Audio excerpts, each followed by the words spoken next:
Student, जैसा कि कल मैं तुमको सर्वनाम के बारे में पढ़ा रहा था कि सर्वनाम होता क्या है। थोड़ा सा उसके बारे में रिपीट करते हैं कि सर्वनाम है क्या। जो सब संज्ञा की विशेषता बताते हैं या संज्ञा के स्थान पर बोले जाते हैं उन्हें हम सर्वनाम कहते हैं। मैंने आपको कल ही डेफिनेशन भी बताई थी और इसके भेदों के बारे में आपको बताया था कि सर्वनाम के कितने भेद बताए थे। मैंने आपको 6 भेद बताए थे। कितने भेद बताए थे इसको? मैंने आपको 6 भेद बताए थे। पहला जो बताया था मैंने आपको वो पुरुषवाचक, दूसरा निश्चयवाचक, अनिश्चयवाचक, संबंधवाचक, निजवाचक और प्रश्नवाचक। ये सभी आपको मैंने भेदों के नाम आपको बताए थे। और एक चीज़ और आपको मैंने अच्छे से बताई थी कि अगर सर्वनामों की संख्या की बात करें तो सर्वनामों की संख्या होती है 11। इसकी संख्या 11 होती है। और अगर भेद की बात करें तो इसके भेद कितने होते हैं बेटा? आपको मैंने 6 बताए थे। जैसा कि कल मैंने आपको 3 भेद आपको मैंने पढ़ा दिए थे, पुरुषवाचक सर्वनाम और निश्चयवाचक और अनिश्चयवाचक। ये 3 भेद आपको मैंने बता चुका हूँ। पहले भेद की अगर मैंने बात की थी तो पहले भेद में आपको मैंने बताया था पुरुषवाचक, जिसमें कि मैंने आपको 3 पुरुष बताए थे। कौन कौन से बताए थे? उत्तम पुरुष, मध्यम पुरुष और अन्य पुरुष। अन्य पुरुष का मीन्स बताया था कि जिसके बारे में बात कही जाती है। ठीक है। इसके बाद मैंने आपको निश्चयवाचक बताया था कि जिस किसी वस्तु या प्राणी के बारे में निश्चय संकेत किया जाता है वो निश्चयवाचक सर्वनाम होता है। इसके बाद अनिश्चयवाचक बताया था। और आज हम पढ़ने वाले हैं निजवाचक या प्रश्नवाचक या संबंधवाचक। ठीक है बेटा, आज हम क्या पढ़ने वाले हैं? संबंधवाचक सर्वनाम। कौन सा? संबंधवाचक सर्वनाम।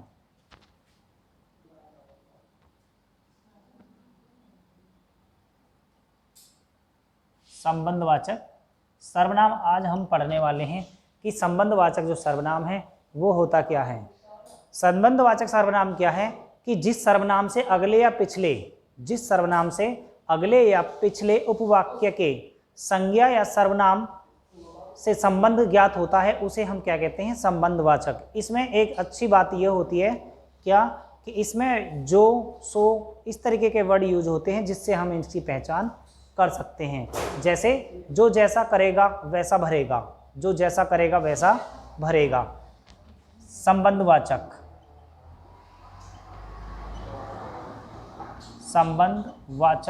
सर्वनाम।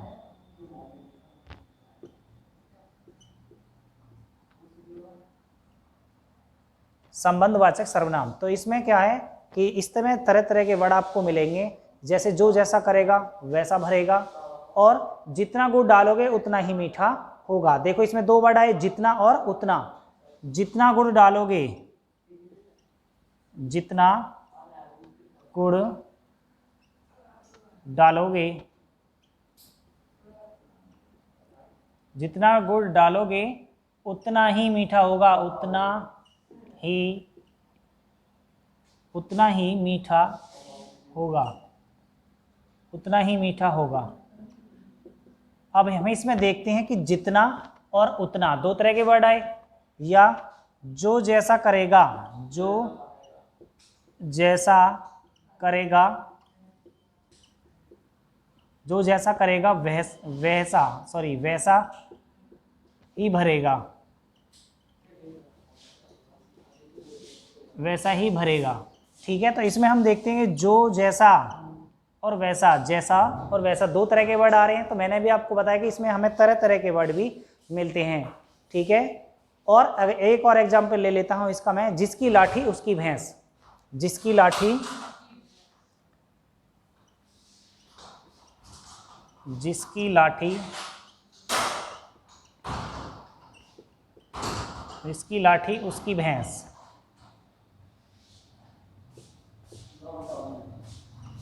तो जिसमें जिसकी और उसकी 2 संबंध है दोनों के क्या संबंध है? जिसकी और उसकी, दोनों के संबंध है। तो जिसकी लाठी उसकी भैंस। पहले वाले में क्या संबंध था? जितना और उतना, दोनों में संबंध था।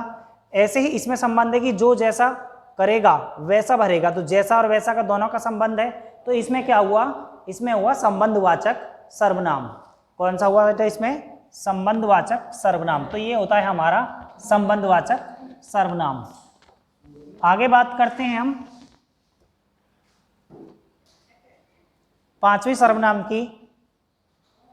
5वां सर्वनाम होता है हमारा निजवाचक। निजवाचक सर्वनाम। कौन सा होता है? निजवाचक सर्वनाम। निजवाचक का मीन्स होता है स्वयं के लिए, निज मीन्स स्वयं, अपने लिए हम इसका प्रयोग करते हैं। निजवाचक सर्वनाम होता क्या है? निजवाचक सर्वनाम में क्या है कि जो सर्वनाम तीनों पुरुषों में निजत्व यानी अपने के लिए का बोध कराता हो वो निजवाचक सर्वनाम कहलाता है।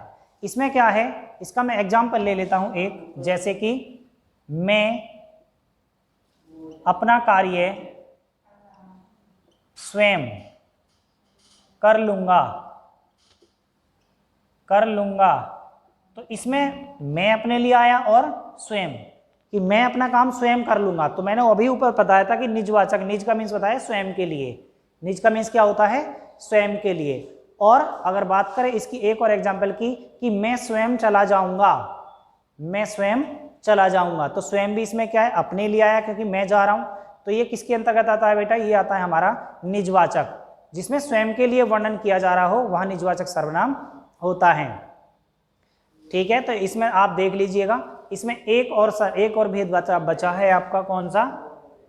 प्रश्नवाचक। छठा कौन सा है इसका भेद? प्रश्नवाचक सर्वनाम।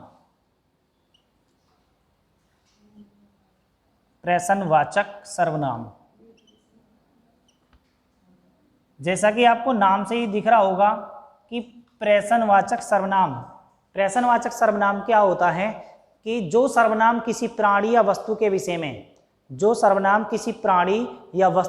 में प्रश्न पूछने के लिए प्रयोग किया जाता हो। दोबारा सुन लिए, जो सर्वनाम किसी प्राणी या वस्तु के विषय में प्रश्न पूछने के लिए प्रयोग किया जाता है उसे हम प्रश्नवाचक सर्वनाम कहते हैं। क्या कहते हैं? उसे प्रश्नवाचक सर्वनाम कहते हैं। अब जैसे मेले में क्या है, इसका एग्जाम्पल ले लेते हैं कि मेले में